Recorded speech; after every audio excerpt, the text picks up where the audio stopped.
नमस्कार दोस्तों, welcome to our channel. आज हम बात करेंगे दो ऐसे स्टॉक के बारे में जो एक टाइम पे दोस्तों एक काफी फेमस स्टॉक था, काफी तगड़ा रिटर्न दिया है निवेशक को।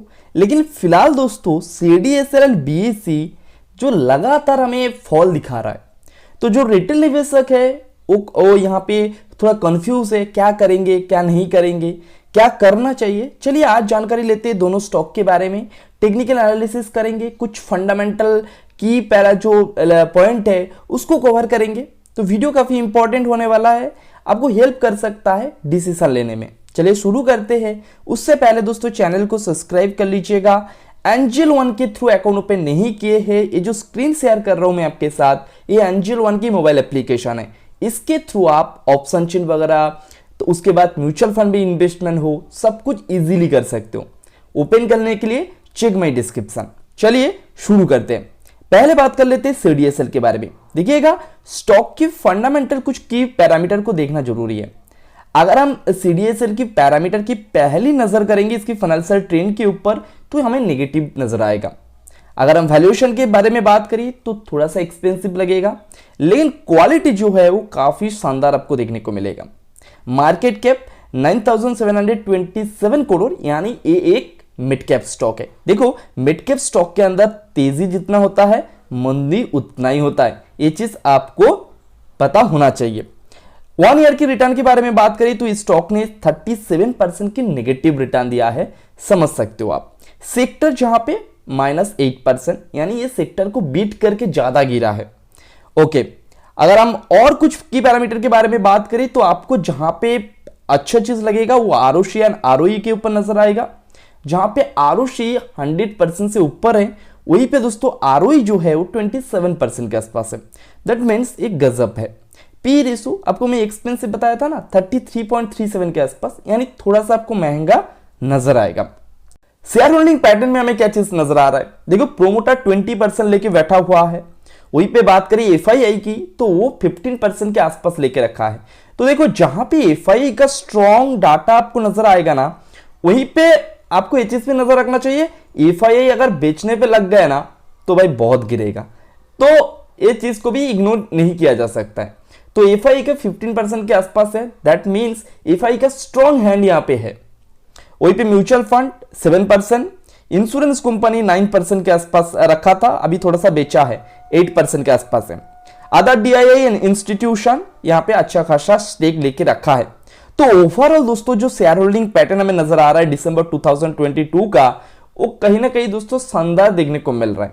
अभी देखो, ये अपडेट होके जब आएगा ना मार्च में 2023 का, वहीं पे हमें ये चीज नजर रखना चाहिए, कहां पे कौन सा हैंड यहां पे ज्यादा सेल किया है, जिसके कारण हमें एक गिरावट देखने को मिल रहा है। तो उसके ऊपर नजर रखिएगा, जब अपडेट हो जाएगा एंजल वन ऐप में तो आप वो चीज देख सकते हो। ठीक है, अब BSE के बारे में बात करें तो BSE दोस्तों यहां पे लगभग सेम तरीके की नेगेटिव फाइनेंशियल ट्रेंड आपको नजर आएगा। उसके साथ दोस्तों नजर आएगा इसकी वैल्यूएशन।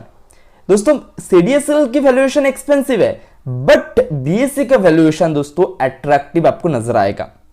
क्वालिटी के बारे में बात करें तो एवरेज क्वालिटी। देखो, जब तक NDSL एंड NSE लिस्ट नहीं होता है तो BSE एंड CDSL एक मोनोपोली स्टॉक है।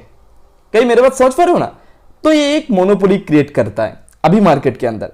देखो, ये भी एक मिड कैप स्टॉक है, जहां पे इसकी मार्केट कैप 6000 करोड़ के आसपास है। फाइनेंस NBFC से आता है। देखो, 1 ईयर में इसने कितना नेगेटिव दिया है, 50% की नेगेटिव फॉल दिखाया है। वहीं पे सेक्टर 8%। ठीक है, तो ये चीज समझ सकते हो कितना ज्यादा खतरनाक गिरावट आपको देखने को मिल रहा है। देखो, ROC जो है वो नेगेटिव टू कैपिटल एम्प्लॉयड है, जहां पे आपको देखने को नहीं मिलेगा। ROE 8% के आसपास है, जो भी यहां पे भी दिक्कत हमें नजर आ रहा है। ठीक है, और बात करें दोस्तों शेयर होल्डिंग पैटर्न की तो FII यहां पे लगभग 14% के आसपास रखा था, लेकिन बेचा माल बहुत ज्यादा बेचा है, लगभग 3% के आसपास बेचा है। अभी देखो, ये दिसंबर 2022 का है, मार्च 23 का जब आएगा ना तो वहां पे आपको नजर रखना चाहिए, यहां पे शायद और भी FII ने बिकवाली किया होगा। म्यूचुअल फंड हल्का ही रखा हुआ है। नॉन इंस्टीट्यूशन दोस्तों 87.81%, और ये दोस्तों इंक्रीज किया है। अभी एक क्वार्टर में क्या किया है देखना पड़ेगा। अदर DII का भी थोड़ा सा इंक्रीमेंट आपको देखने को मिल रहा है।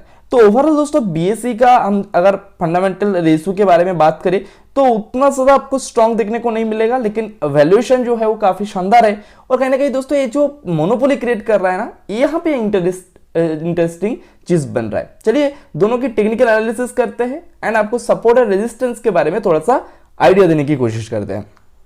चलिए BSE के टेक्निकल चार्ट के ऊपर आ चुके हैं। मैं आपको शॉर्ट टर्म की व्यू दे सकता हूं, लॉन्ग टर्म की व्यू अभी नहीं दे सकता हूं क्योंकि चार्ट जो है वो नेगेटिव सिनेरियो के अंदर है।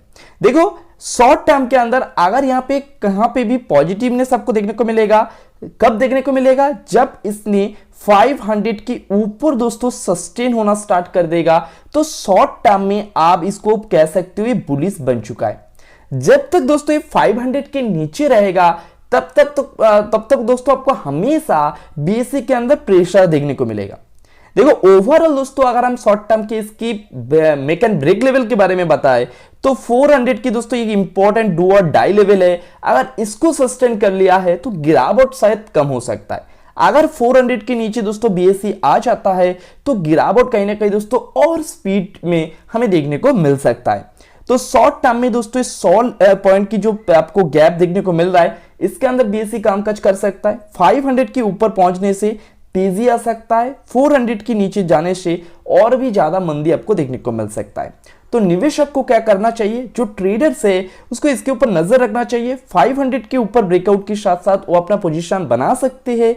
400 के ब्रेक के बाद जो वगैरह नीचे में अपना ये सब मतलब शॉर्ट टर्म के लिए जो इसमें ट्रेड किए थे उसके लिए SL भी बन सकता है। आई होप दोस्तों इसके बारे में आपको आइडिया आ गया होगा। चलिए अभी CDSL के बारे में समझने की कोशिश करते हैं। चलिए CDSL के टेक्निकल चार्ट के ऊपर आ चुके हैं। देखिए CDSL भी BSE की तरह भी एक रेंज के अंदर अभी फिलहाल बंधे हुए हैं, कुछ भी हो सकता है, लेकिन पोजीशन तभी लीजिएगा जब इसने 1050 के ऊपर CDSL अगर पहुंच जाता है ना, तो कहीं ना कहीं दोस्तों शॉर्ट टर्म हो या मीडियम टर्म हो तो उसमें आपको CDSL बुलिश नजर आएगा। मेरी बात आई होप क्लियर है।